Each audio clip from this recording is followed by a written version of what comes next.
Hello dear students, I'm your biology teacher and you are watching official YouTube channel for Future Race School. I hope you all are fine. So here I will discuss chapter number 1 of biology. Its name is Introduction to Biology. Our very first topic is Introduction to Biology. Here I wrote 3 definitions of biology, and the first one is biology is the study of life. Means के हम biology में study करते हैं life के बारे में. Second we have biology is the study of living things. जितनी भी लिविंग थिंग्स हैं उनकी स्टडी जो होती है वो बायोलॉजी में की जाती है. Biology deals with the non living things which affects the living things in any way. हम बायोलॉजी को सिर्फ लिविंग थिंग्स के लिए रिस्ट्रिक्ट नहीं कर सकते, क्योंकि इसमें हम बहुत सी नॉन लिविंग थिंग्स को भी डिस्कस करते हैं. सो the third definition is biology deals with the non-living things which affects the living things in any way. Biology is made up of two words and the first one is bias and the second one is logos. Bias का मतलब है कि life और logos का मतलब है thought, reasoning और study. तो जब इसको हम कंबाइन करेंगे तो हमारी बायोलॉजी की डेफिनेशन सिंपलेस्ट वन बन जाती है कि स्टडी ऑफ लाइफ. हम बायो में स्टडी करते हैं लाइफ के बारे में. नेक्स्ट यहाँ पे मैंने मेंशन किया है कि non living things which affects the living things in any way. कि लिविंग थिंग्स हैं उनका बहुत सी चीज़ों के साथ इंट्रैक्शन होता है, नॉन लिविंग थिंग्स के साथ, लिविंग थिंग्स इवन के, कि हम ह्यूमन बींग्स हैं, हमारा दूसरे ह्यूमन बींग्स के साथ इंट्रैक्शन होता है, बहुत सी नॉन लिविंग थिंग्स के साथ इंट्रैक्शन होता है. नॉन लिविंग थिंग्स में आपके पास एयर है, वाटर है, लाइट है, तो इन चीज़ों के साथ डेली हमारा इंट्रैक्शन हो रहा है. तो वो सब को जो स्टडी किया जाता है वो हम बायोलॉजी में स्टडी करते हैं. और लिविंग थिंग्स में इसी तरह कि लिविंग थिंग दूसरे नॉन लिविंग थिंग्स के साथ भी इंटरेक्ट करती हैं, इंट्रैक्शन होता है उनका, तो वो उसमें हम एनिमल्स को डिस्कस कर सकते हैं, बर्ड्स को डिस्कस कर सकते हैं. तो ये जो ओवरऑल इंट्रैक्शन आ जाता है लिविंग और नॉन लिविंग का, तो उसको हम बायोलॉजी कहते हैं. Second, there are 3 major branches of biology. सबसे पहले हमारे पास zoology है, सेकंड है botany and the last and third one is microbiology. और first branch is zoology. This is the branch of biology which deals with the study of animals. आपने देखा जैसे कि zoology के 2 वर्ड्स हैं, zoo एंड लॉजी. zoo का जो literal meaning है वो है एनिमल्स और लॉजी का मतलब है स्टडी. सो हम जितनी भी एनिमल्स की डिटेल्स, उनके स्ट्रक्चर्स, उनकी इंटरनल स्ट्रक्चर्स, फंक्शंस के बारे में डिस्कस करेंगे वो हम जोलॉजी में डिस्कस करते हैं. उसके बाद हमारे पास आ जाती है बॉटनी, जो कि हमारी सेकंड ब्रांच है. This is the branch of biology which deals with the study of plants. हम इस ब्रांच में प्लांट्स की डिटेल्स, प्लांट्स के स्ट्रक्चर और किस तरह वो अपनी फूड को प्रिपेयर करते हैं. हमें पता है कि उनका एक प्रोसेस है फोटोसिंथेसिस, सनलाइट वो लेते हैं फिर अपनी फूड प्रिपेयर करते हैं. तो ये जितना भी उनका प्रोसेस है फूड प्रिपेयर करने का, उनके सर्वाइवल का, वो सारी डिटेल्स हम बॉटनी में डिस्कस करते हैं. और third branch is microbiology, the branch of biology which deals with the study of micro organisms. अब यहाँ आप देख रहे हैं कि माइक्रो लिखा हुआ है, तो एक 2 वर्ड्स होते हैं, macro and micro. Macro means large, huge, जो कि हम नेकेड आई से देख सकते हैं. क्या मतलब हम अपनी आँख से उसको ऑब्जर्व कर सकते हैं, उसके लिए हमें कोई और चीज़ नहीं चाहिए. लेकिन जो माइक्रो ऑर्गेनिजम्स होते हैं वो नेकेड आई से नहीं देख सकते, उसके लिए हमें एक सोर्स यूज़ करना पड़ता है. उसमें हम माइक्रोस्कोप यूज़ करते हैं तो हम माइक्रो ऑर्गेनिजम्स को देख सकते हैं. So we conclude that microbiology is the branch of biology which deals with the study of microorganisms. और इसमें बैक्टीरिया आ जाते हैं, वायरसेस आ जाते हैं, एल्गी आ जाते हैं. ये सब हम अपने नेकेड आई से तो नहीं देख सकते ना, तो ये सब चीज़ें हम माइक्रोस्कोप से देखते हैं और जो सब स्टडी की जाती है वो माइक्रोबायोलॉजी में की जाती है. डियर स्टूडेंट्स, और next branch is anatomy. Its definition is the study of internal structure is called anatomy. Anatomy जो है वो भी इसी तरह 2 वर्ड से मिलकर बना है, ana and tom. Ana means up and tom mean cutting and dissect. यानी हम किसी भी लिविंग ऑर्गेनिज्म को या किसी भी चीज़ को जब हम डायसेक्ट करेंगे, डायसेक्ट करके उसके इंटरनल स्ट्रक्चर्स को, इंटरनल पार्ट्स को जब देखते हैं, ऑब्जर्व करते हैं, स्टडी करते हैं, तो उस सारी स्टडी को हम इस ब्रांच में डिस्कस करते हैं। नेक्स्ट हमारे पास ब्रांच है histology. The microscopic study of tissues is called histology. Histology भी 2 वर्ड से मिलकर बना है, hist and logy. Hist means tissue and logy means study. So combined form is that the study of tissues. और आपको जैसे कि पता है कि हमारी जो बॉडी का स्मॉलेस्ट जो यूनिट है वो सेल है, और बहुत से सेल्स जब कंबाइन करते हैं तो वो क्या बनाते हैं, वो टिश्यूज़ बनाते हैं, और टिश्यूज़ की जो स्टडी की जाती है उस सारी स्टडी को हम हिस्टोलॉजी कहते हैं। Next branch is cell biology, जिसको हम साइटोलॉजी भी कहते हैं। The other name is cytology for cell biology, and its definition is the study of the structures and functions of cells and the cell organelles is called cell biology। यानी कि cell के structures और जो functions हैं उस सब को हम किस ब्रांच में डिस्कस करते हैं, सेल बायोलॉजी में डिस्कस करते हैं। और सेल क्या है, सेल स्मॉलेस्ट बिल्डिंग ब्लॉक है हमारी बॉडी का, और इसकी डेफिनेशन ये है, cell is the structural and functional unit of life. जैसा कि आपको पता है कि अगर हम बिल्डिंग एक बनाते हैं तो उसका स्मॉलेस्ट यूनिट क्या होता है, उसका स्मॉलेस्ट यूनिट एक ब्रिक होती है। जब बहुत सी ब्रिक्स को कंबाइन किया जाता है तो एक बिल्डिंग बनती है। उसी तरह जो सेल है वो भी हमारी बॉडी का एक बिल्डिंग यूनिट है, सबसे स्मॉलेस्ट यूनिट है, फंक्शनल और स्ट्रक्चरल यूनिट है। जब बहुत से सेल्स कंबाइन होते हैं, टिश्यूज़ बनते हैं, टिश्यूज़ के बाद ऑर्गन्स बनते हैं, ऑर्गन से ऑर्गन सिस्टम बनता है, फिर एक इंडिविजुअल बनता है जो कि हम ह्यूमन बीइंग है, होल ऑर्गेनिज्म बन जाता है। Dear student, now we are discussing और next branch, that is physiology. The branch deals with the study of the functions of different parts of living organisms is called physiology. In simple words, we can say it means study of human body. Means कि हम simple words में कह सकते हैं कि physiology जो है उसमें हम डिस्कस करते हैं ह्यूमन बॉडी को। फिर यहाँ पे मैंने लिखा है कि फिजियोलॉजी जो है वो 2 वर्ड्स में डिवाइड हो जाती है, physio and logy. Physio and logos. Physio means functioning and logos mean study. हमारी बॉडी में बहुत से डिफरेंट ऑर्गन्स हैं, उनके डिफरेंट फंक्शंस होते हैं। तो उन सब ऑर्गन्स के फंक्शंस को हमारी बॉडी में जो भी उनके फंक्शंस हैं डिफरेंट, उनको जो डिस्कस किया जाता है वो फिजियोलॉजी में डिस्कस किया जाता है।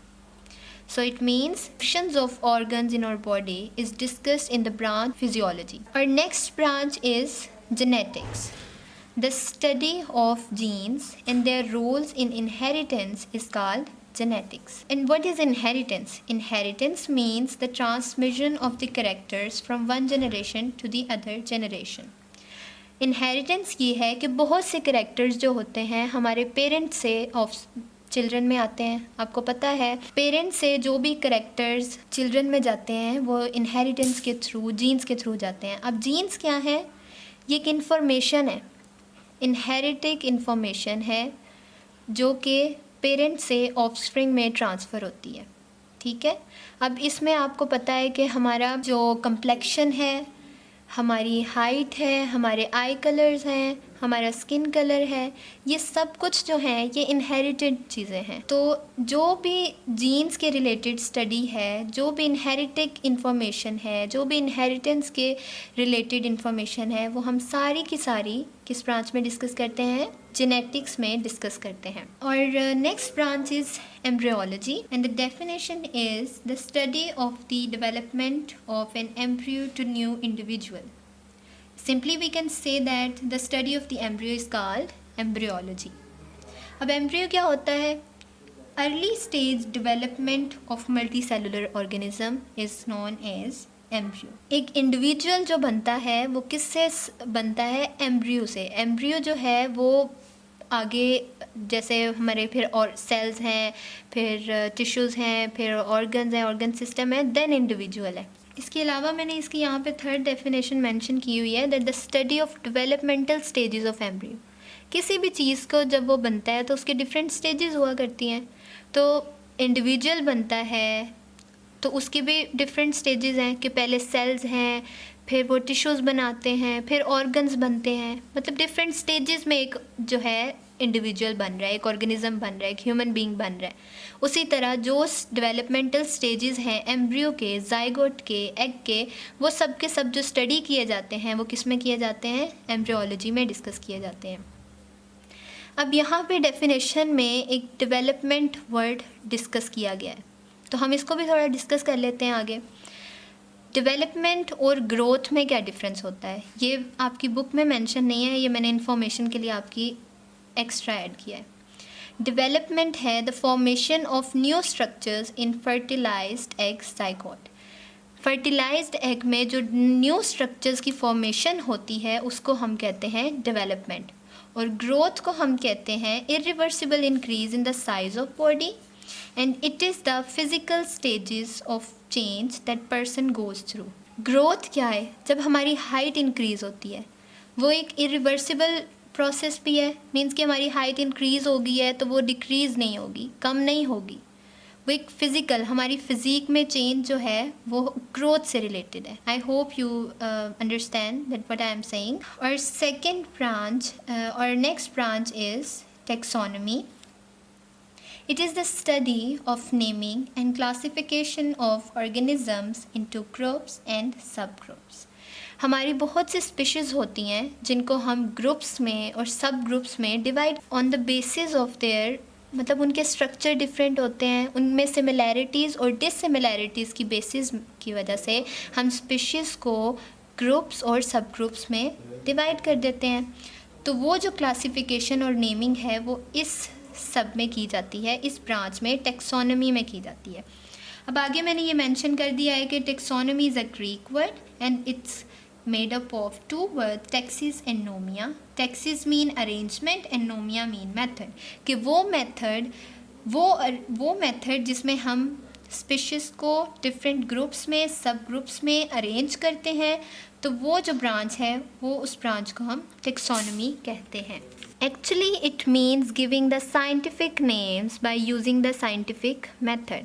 असल में क्या मतलब है इसका, कि हम साइंटिफिक नेम्स दे देते हैं किसी भी चीज़ को, वो चाहे ह्यूमन बीइंग है, वो चाहे हमारी वेजिटेबल्स हैं, वो चाहे फ्रूट्स हैं, वो एनिमल्स हैं, वो बर्ड्स हैं, उन सब को हम एक साइंटिफिक नेम दे देते हैं, एक साइंटिफिक मेथड से।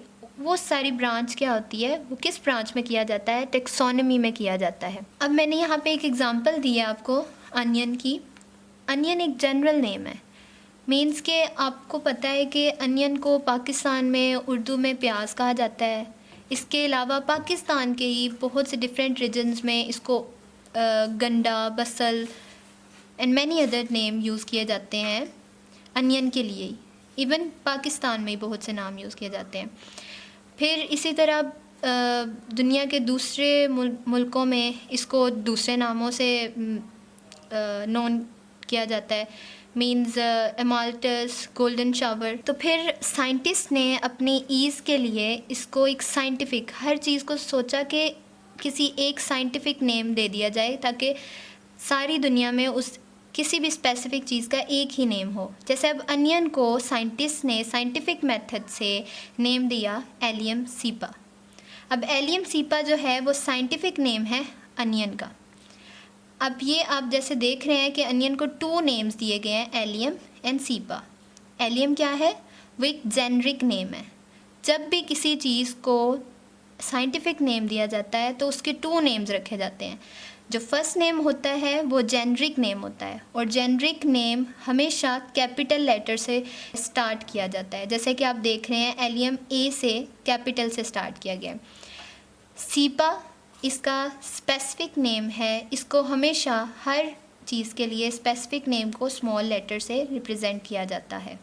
डियर स्टूडेंट्स, अब हम पैलेंटोलॉजी के बारे में पढ़ेंगे जो कि हमारी नेक्स्ट ब्रांच है। It is the study of fossils which are the remains of extinct organisms. ये वो ब्रांच है जिसमें हम फॉसिल्स के बारे में डिस्कस करते हैं जो कि एक्सटिंक्ट ऑर्गेनिज्म के रिमेन्स होते हैं। अब मैंने यहाँ पे फॉसिल्स की डेफिनेशन मेंशन की है। Dead remains of the animals and plants which बuried under the earth over the period of some 500 million years which become fossils with the passage of time. Fossils क्या हैं? कि वो किसी भी एनिमल के, किसी भी प्लांट के रिमेन्स होते हैं, डेड रिमेन्स होते हैं, जो कि with the passage of time beneath the earth buried हो जाते हैं और आहिस्ता आहिस्ता वो फॉसिल में कन्वर्ट हो जाते हैं। तो अब जो वो फॉसिल बनते हैं, उन सब को जो हम स्टडी करते हैं, वो किस ब्रांच में स्टडी करते हैं? पैलेंटोलॉजी में। डियर स्टूडेंट्स, अब हमारी नेक्स्ट ब्रांच है एनवायरमेंटल बायोलॉजी, जिसको इकोलॉजी भी कहा जाता है, जो कि उसका सेकंड नेम है। It deals with the study of interaction between the organisms and their environment. इसमें हम क्या डिस्कस करते हैं? इसमें हम डिस्कस करते हैं कि ऑर्गेनिज़म का जो रिलेशनशिप है या जो इंटरेक्शन है उसकी एनवायरनमेंट के साथ, वो सब हम इस ब्रांच में डिस्कस करते हैं। अब एनवायरनमेंट क्या है? एनवायरनमेंट है हमारी सराउंडिंग्स। सराउंडिंग्स में लिविंग थिंग्स भी आ सकती हैं, सराउंडिंग्स में नॉन लिविंग थिंग्स भी आ सकती हैं। लिविंग में जैसे एक ह्यूमन बीइंग है, उसका इंटरेक्शन या रिलेशनशिप है लिविंग थिंग्स के साथ, तो वो किससे इंटरेक्ट कर सकता है? वो एनिमल से इंटरेक्ट कर सकता है, बर्ड्स के साथ इंटरेक्ट कर सकता है, इवन कि वो ह्यूमन बीइंग से इंटरेक्ट करता है। इसी तरह नॉन लिविंग थिंग्स में हमारे पास एयर है, वाटर है, लाइट है। जो ऑर्गेनिज़म का और ये एनवायरनमेंट का, कि लिविंग और नॉन लिविंग थिंग्स का ऑर्गेनिज़म के साथ जो रिलेशनशिप है, जो इंटरेक्शन है, वो सब हम किस ब्रांच में पढ़ते हैं? वो हम बायोलॉजी की एनवायरमेंटल बायोलॉजी इस ब्रांच में पढ़ते हैं। स्टूडेंट्स, अब हमारी नेक्स्ट ब्रांच है socio biology. The branch deals with the study of social behaviour of animals that make societies, कि जो भी उनका रिलेशनशिप है, जो भी उनका इंटरेक्शन है दूसरे ऑर्गेनिजम्स के साथ, लिविंग थिंग्स हैं या नॉन लिविंग थिंग्स हैं, जो भी उनका इंटरेक्शन है, वो सब का हम सोशो बायोलॉजी में पढ़ते हैं। सो डियर स्टूडेंट्स, और नेक्स्ट ब्रांच इज़ पैरासिटोलॉजी। इस वर्ड से ही आपको पता चल रहा है कि ये पैरासाइट के बारे में इस ब्रांच में हम डिस्कस करेंगे। Parasite and logy mean study, so simply we can say this branch deals with the study of parasites. अब यहाँ पे हम देखेंगे कि पैरासाइट क्या चीज़ होती है। Parasites are the organisms that take food and shelter from living host and in return harm them. Parasites हम ऐसे ऑर्गेनिजम्स को कहते हैं जो कि होस्ट से फूड और शेल्टर तो लेते हैं, लेकिन इन रिटर्न क्या करते हैं कि वो उस ऑर्गेनिज़म को हार्म करते हैं। तो इस पूरे जो ये रिलेशनशिप होता है पैरासाइट का उसके ऑर्गेनिज़म के साथ, उसे हम पैरासाइटिज्म कहते हैं। और next branch is biotechnology. It deals with the practical application of living organisms to make substances for the welfare of mankind. आप देख रहे हैं कि बायोटेक्नोलॉजी बायो और टेक्नोलॉजी से बना है। यहाँ पे biotechnology, bio mean life and technology क्या है? टेक्नोलॉजी है दैट इन्हांस द लाइफ, के मतलब बेटरमेंट के लिए हम लिविंग ऑर्गेनिज़म्स को यूज़ करते हैं कुछ चीज़ें बनाने के लिए for the welfare of Mankind. इसमें आप एग्जांपल लिख सकते हैं वैक्सीन की। लिविंग ऑर्गेनिज़म या उनके लिए हम वैक्सीन प्रिपेयर करते हैं कि जो कि ऑलरेडी बॉडी को इम्यून कर देती हैं, किसी भी वायरस के ख़िलाफ़ प्रिपेयर कर देती हैं। जैसे अगर आपने वैक्सीनेशन करवा ली है, तो जब कोई भी वायरस, कोई भी चीज़ जिसके लिए आपने वैक्सीनेशन करवाई है, जब वो बॉडी पे अटैक करेगा तो हमारे जो डिफेंस सेल्स हैं, वाइट ब्लड सेल्स, वो ऑलरेडी प्रिपेयर होंगे और वो उस जर्म्स को या उस वायरस को किल कर देंगे। इसलिए ये वैक्सीन बायोटेक्नोलॉजी के थ्रू प्रिपेयर की जाती है। तो ये ब्रांच में हमने ये डिस्कस किया। Dear students, now we discuss immunology. It is the study of the immune system of animals which defends the body against invading microbes. Immunology क्या है? वो मेनली डिफेंस सिस्टम के बारे में इसमें हम डिस्कस करते हैं कि हमारा इम्यून सिस्टम जो है वो क्या करता है, कैसे हमारी बॉडी को डिफेंड करता है। अब आपको जैसे पता है कि हमारा मुल्क है, उसको कोई भी दूसरे ममालिक उस पर अटैक करते हैं तो हमारी आर्मी हमारी डिफेंड करती है, हमें बचाती है। तो इसी तरह जब अगर हमारी बॉडी पे कोई भी वायरस अटैक करता है तो हमारी बॉडी में अगर इम्यून सिस्टम है, स्ट्रॉन्ग है, इम्यूनिटी है तो वो उस वायरस को किल कर देगा। तो अगर हमारा डिफेंस सिस्टम, हमारा इम्यून सिस्टम स्ट्रॉन्ग ही नहीं है तो वो वायरस जो है वो चीज़ हमारी बॉडी को हार्म करती जाएगी और आहिस्ता आहिस्ता उसे किल कर देगी। अब यह आजकल सारी दुनिया में कोरोना वायरस है, उसको रेप्लिकेट करने के लिए, उसे इंक्रीज़ करने के लिए अपने नंबर को किसी लिविंग बॉडी की ज़रूरत होती है। तो अब वो कोरोना वायरस क्या करता है, वो लिविंग बॉडी में एंटर होता है और अपने नंबर को रेप्लिकेट करता जाता है, इंक्रीज़ करता जाता है। अब वो हमारी बॉडी से फूड भी ले रहा है, शेल्टर भी ले रहा है, लेकिन इन रिटर्न क्या कर रहा है, वो हमारे सारे ऑर्गन्स को हार्म कर रहा है, हमारी बॉडी को हार्म कर रहा है। अगर हमारी बॉडी में इम्यूनिटी है, हम स्ट्रॉन्ग हैं, तो वो कोरोना वायरस भी हमें हार्म नहीं कर सकता, किल नहीं कर सकता। लेकिन जिन लोगों में इम्यूनिटी नहीं है वही इससे अफेक्टेड होते हैं ज़्यादा। स्टूडेंट्स, नेक्स्ट जो ब्रांच है वो है entomology. It is the study of insects. जितने भी इंसेक्ट्स हैं उनके बारे में, उनके स्ट्रक्चर के, उनकी वो फूड कैसे अपनी लेते हैं, सारा जो उसका उनका प्रोसेस है फूड का, उनका वो कैसे अपनी लाइफ को गुजारते हैं, वो जो हम स्टडी करते हैं वो एंटोमोलॉजी में करते हैं। नेक्स्ट ब्रांच है स्टूडेंट्स हमारी pharmacology. It is the study of drugs and their effects on the system of human body. Pharmacology में हम क्या स्टडी करते हैं, ड्रग्स के बारे में। ड्रग्स कह लें, मेडिसिन्स कह लें, और उनका इफ़ेक्ट जो हमारी बॉडी पे होता है वो सब हम किस ब्रांच में डिस्कस करते हैं, वो बायोलॉजी की फार्माकोलॉजी ब्रांच में डिस्कस किया जाता है। अब आपकी ये बुक में आप देख रहे होंगे कि साइड इन्फॉर्मेशन दी हुई है। Human population growth, addictive drugs and pollution are the major biological issues today. ये सारे जो हैं, जिसमें से एडिक्टिव ड्रग भी एक है, ये सब के सब आजकल हमारे बायोलॉजिकल इश्यूज़ हैं। ये भी आपके एक बुक के साइड इन्फॉर्मेशन में इस ब्रांच को डिस्कस किया गया है, जो कि हमारी नेक्स्ट ब्रांच है, और यह है मॉलिक्यूलर बायोलॉजी, या फिर इसको आप मोलेकुलर बायोलॉजी भी प्रोनाउंस कर सकते हैं, और इसको हम बायोकेमिस्ट्री भी कहते हैं। इसकी डेफिनेशन है, it deals with the study of the molecules of life. Molecules जो हैं वो एटम से मिलकर बनते हैं। एटम्स जो है स्मॉलेस्ट पार्टिकल है, और उस जब वो कंबाइन करते हैं तो वो मॉलिक्यूल्स बनाते हैं। तो अब जो मॉलिक्यूल, जो लाइफ के मॉलिक्यूल्स हैं, उनके बारे में हम किस ब्रांच में स्टडी करते हैं, वो है मोलेकुलर बायोलॉजी। अब डिफरेंट मॉलिक्यूल्स हैं जो कि आपकी एग्जांपल दी गई है, उसमें वाटर आ जाता है, प्रोटीन्स आ जाते हैं, लिपिड्स हैं, कार्ब्स हैं और न्यूक्लिक एसिड हैं। ये सब के सब जो हैं ये मॉलिक्यूल्स ऑफ लाइफ हैं। इन सब को हम किस में डिस्कस करते हैं, बायोलॉजी की ब्रांच है मोलेकुलर बायोलॉजी और बायोकेमिस्ट्री। सो स्टूडेंट्स, आज का हमारा लेक्चर कंप्लीट हो गया है, और अगर आपको ये लेक्चर इन्फॉर्मेटिव लगा है तो प्लीज़ मोर अपडेट्स के लिए हमारे चैनल को सब्सक्राइब करें और लाइक भी करें और शेयर भी करें। और अगर आपके पास कोई सजेशंस हैं कि आपको कोई टॉपिक अलग से कुछ भी समझना है, तो वो टॉपिक कमेंट्स में सजेशन दें, हम उस टॉपिक के ऊपर भी दोबारा वीडियो बनाएंगे इंशाल्लाह। And again please do not forget to subscribe our channel.